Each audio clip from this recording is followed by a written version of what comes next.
Hello and welcome to the Henley Partners Global Mobility Report webcast series. I'm Juliette Foster and I'm delighted to be your host and moderator for this prestigious series of exclusive interviews with leading international academics and professional experts on the major and emerging trends in global and regional mobility.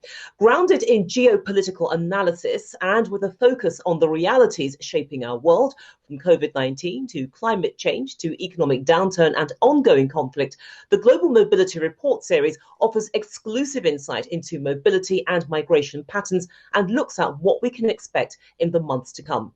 Well, joining me today to discuss the latest trends in both talent and climate migration is Greg Lindsay. Greg is the Director of Applied Research at NewCities, and Charles Phillips. Charles is an independent researcher and consultant for Oxford Business Group. So a very warm welcome to both of you. And Greg, let me start first with you. I want to put the focus on COVID-19. Do you think it's opened up a gap between those countries with a good pandemic response and those who, for whatever reason, have fallen short? Clearly, Juliette, we've had a real-time natural experiment in global governance, and it's been very clear who the winners and losers are. Those who are able to tamp down the COVID and actually close their borders successfully, presenting themselves as attractive locations post-pandemic. So yes, I think we've seen clearly the failures of the United States and UK and others. Those that were supposedly the best prepared to weather a pandemic have shown how their governance and institutions have failed. And it's led to a real-time reevaluation by the world's global nomads and others to think about where it is they want to live, work, and set up their families in the years to come.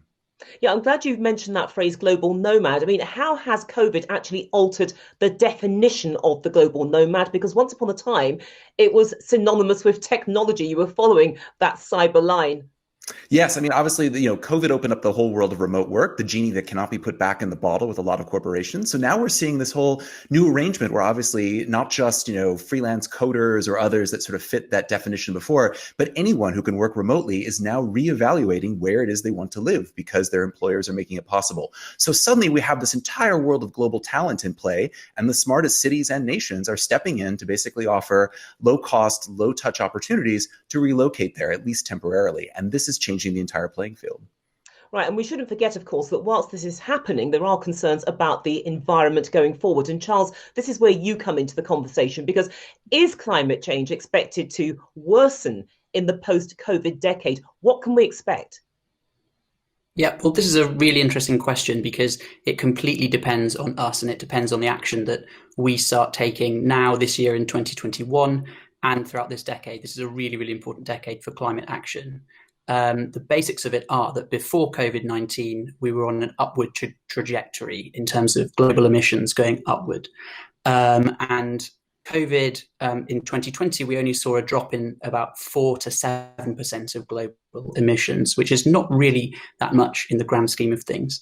However, the pandemic has created this big opportunity for change. So if governments adopt a green recovery strategy, moving forward, then we're going to see some significant improvements in terms of the climate. But if we start cutting environmental regulations in order to kickstart growth, then we're going to see more emissions. But let's broaden things out, because how do you think climate change will affect existing migration patterns? Yeah, so the UN has noted that migration may be the single greatest impact of climate change. So it's something that we really need to focus on when it comes to both climate and migration. Basically, some of the changes that we're going to see, some of the patterns moving forward as the climate worsens, is that we'll see more people moving from developing countries to wealthier countries. So the movement that we already see of people moving from large parts of Africa and the Middle East towards Europe, that's potentially just the tip of the iceberg. So as the climate worsens, as we release more emissions into the atmosphere, we're going to see more of that type of migration. The other types of things we'll see is people moving internally within their own countries. That's often the case in more developing countries, people moving to more cities. And extreme weather events, as they become more of the norm, we're going to see people increasingly displaced. Okay, so an interesting series of trends, factors which are happening there. Greg, let's focus on one specific group of people now, and this is people who will be classified as upwardly mobile. So how big is the increase in the numbers of this group applying for secondary citizenship? What are we seeing? And is it happening amongst specific nationals?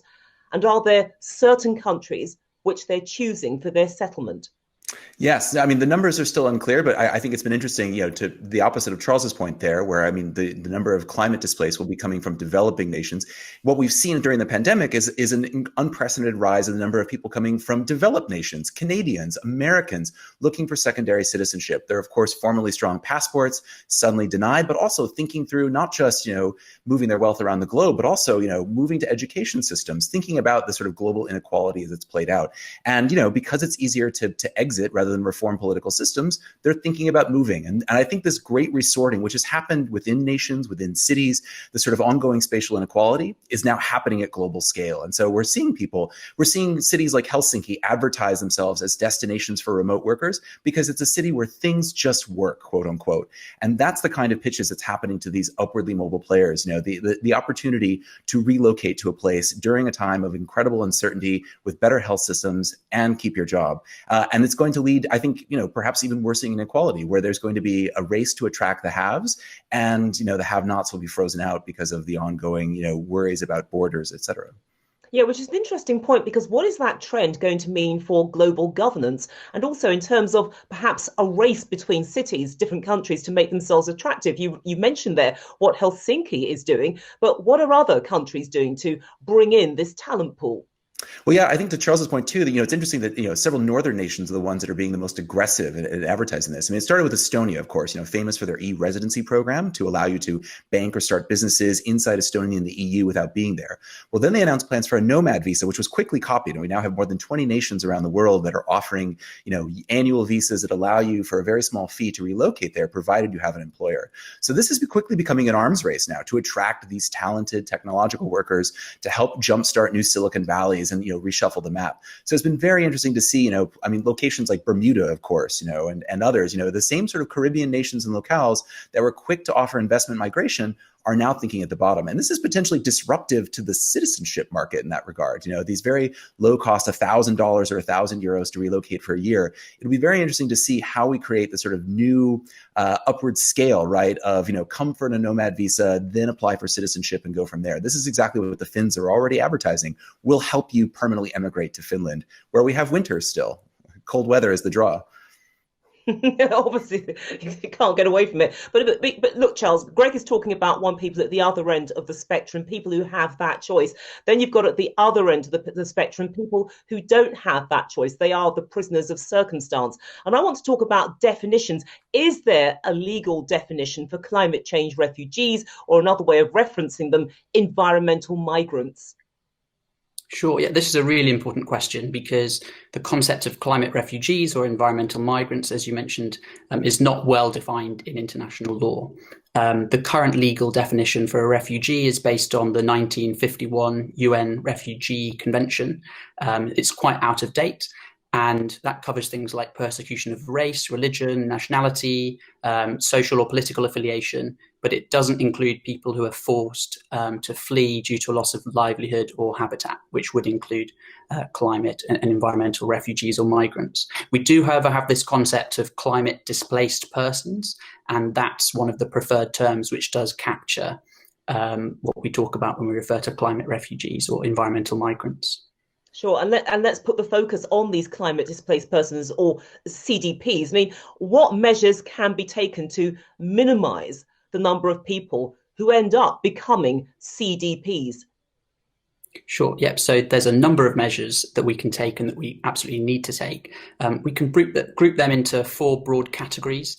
The first one, and perhaps most important, is mitigation of climate change. So that's reducing the amount of fossil fuels we use dramatically and very quickly, moving towards renewables, changing a lot of our lifestyles and the way we operate within our global economy. So it's mitigation. Secondly, adaptation. So we know that we've already got some of the impacts of climate change baked in to the system, and they're going to come. So we need to adapt regardless of what happens. So that's things like land management, strengthening buildings, making sure that vulnerable buildings in developing countries won't be as adversely impacted by storms and floods, etc. But often developing countries have limited funds, so adaptation is a big challenge as well, and we need the support of wealthy countries towards developing countries.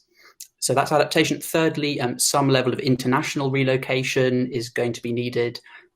People will be moving within countries. Again, this is often developing countries towards cities from more environmentally vulnerable parts of the country.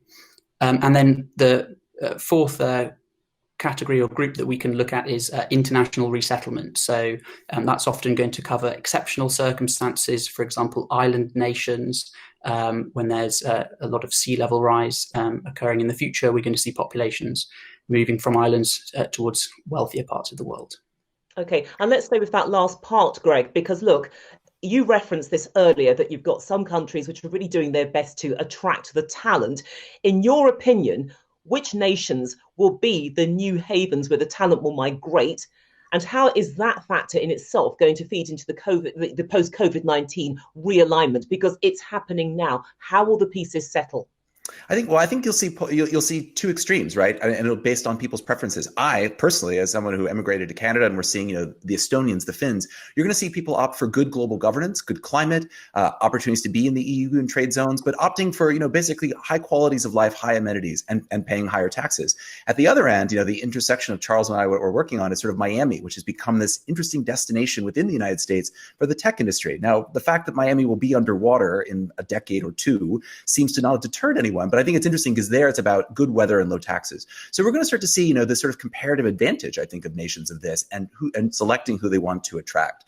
So yeah, I think it's Finland's trying to get Silicon Valley workers the same as every place else, but it's going to be a question of what do you value, and accelerating climate trends are going to drive this migration for the talent as well at the low end.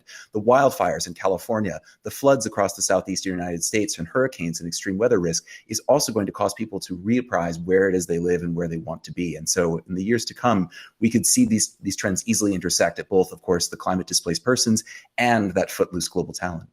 Right, but of course, the big game in town is the vaccine and its rollout. So could that vaccine reverse this trend? And how far do you think it's likely to go in widening the gap between those countries that pushed back successfully against COVID and those that were overwhelmed by the scale of the pandemic? Well, the vaccine itself has become another test of global governance, right? I think it's interesting, for example, that Germany intends to have herd immunity by May, underscoring the competency of their rollout versus, again, the United States, UK, and some others. So, we're going to see this ongoing test about, to what extent restrictions open and who's open for business. I think, again, to bring back the Finns, because I love their marketing language, there they advertise, we follow the science and are masked and businesses are open. So, this is going to become part of the marketing pitches here, is about cultural norms and your ability to actually exist in this. So, yeah, I think even post-vaccine, given what we've seen about anti-vaxxers in various nations as well, the whole world is resorting itself into these sort of separate realities of COVID risk. And we're going to see people selectively choose destinations based on what they're comfortable with and how they're being catered to. Okay, Charles and Greg, we have to leave it there, but thank you so much for sharing your valuable insights on the latest trends in talent and climate migration. Thank you so much. And thank you, our global online audience, for your engagement and participation in the Henley Partners Global Mobility Report series.